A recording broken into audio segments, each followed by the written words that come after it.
Happy Valentine's Day. Today is Thursday, February 14th, Valentine's Day.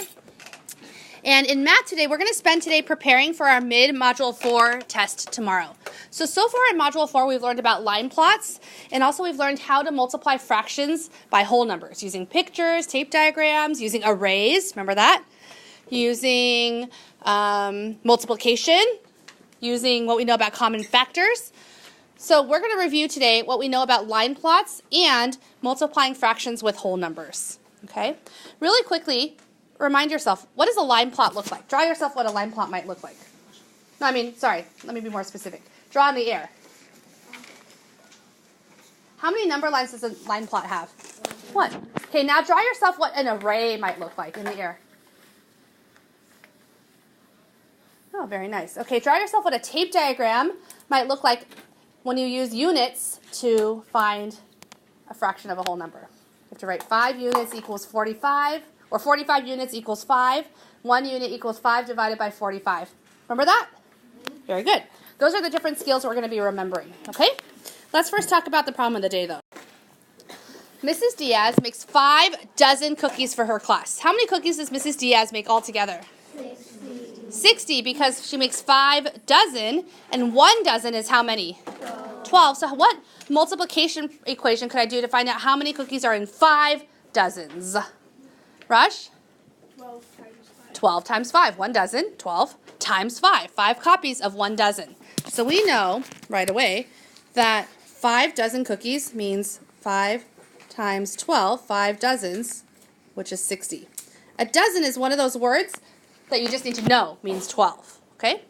If you don't know it, learn it. 1/9 of her 29 students are absent the day she brings the cookies.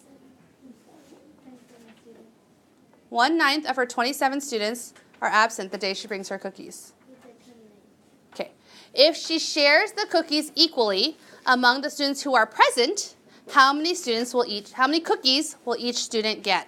The first thing we need to figure out is, what is this question asking us to find? Paulina? We want to find out how many cookies each student who is there that day in class will get. That day in Miss Diaz's class, if you were absent, did she save a cookie for you? No, she just gave it to the kids who were actually there.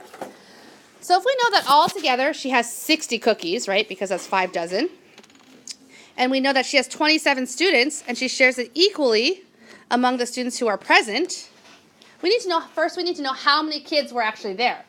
So if we know that 1/9 of her 27 students were absent, how can we find out how many students were absent? Well, we know that 1/9 of her students were absent, right? So if we were to draw a picture to show 1/9 of her students, here's all her students. How many students does she have altogether? 27. What fraction of her students were absent? 1/9. So we have to divide her 27 students, into how many units? 9. Let's do that. 1, 2, 3, 4, 5, 6, 7, 8, and 9. And then 1/9 of her students were absent. Another way you could find out is you could say 8/9 were present, right? But we're not going to do it that way, okay? We're going to find out how many 1/9 of 27 is. So if I want to find 1/9 of her students, that's the same as 1/9 of 27. 1/9 of 27. How can I write that as a math equation? 1/9 of 27. Geffen? 1/9 times 27. Yeah, because we know in math the word of just means times or multiply. So 1/9 of 27 is the same thing as 1/9 times 27. How can I write that as one equation? Luke? 1 times 27 all over. Very nice. 1 times 27 all over 9. Very nicely said. Do we see any common factors? Niv, what common factors do you see? 9 and 27 are both divisible by what? 9. What's 27 divided by 9? What's 9 divided by 9? So our new equation is 1 times 3 over 1. So that means that equals 3. So does each student get 3 cookies because I got the number 3? No. What does 3 mean? What does 3 mean? Samar?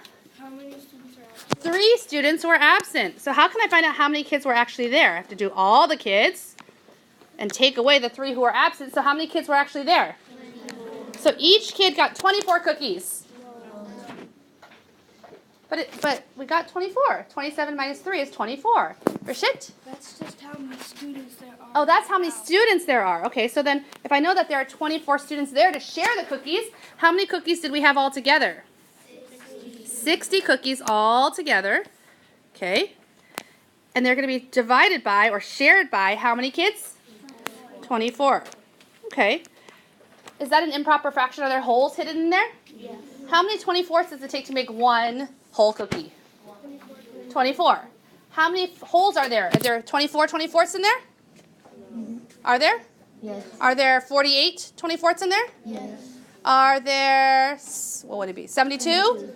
No. No. So how many whole cookies could each student get? 2. And we could either throw away the rest or we could divide it up. What do you guys think? Should we throw away cookies or still split them and eat them? Split them and eat them. So after I make 2 holes, that's 48 24ths, right? How many 24ths are left? What's 60 minus 48? 12. So we could split each cookie up into 24 little pieces and count out 12 for Lydia, 12 little pieces for Maddie, 12 little pieces for Jayon, 12 little pieces for Shivani. Is there an easier way to do this? What could I do instead? Break the cookie in half because 12 24ths is the same as 1/2. So each person could get 2 1/2 cookies. Make sure you label your answers. Very good.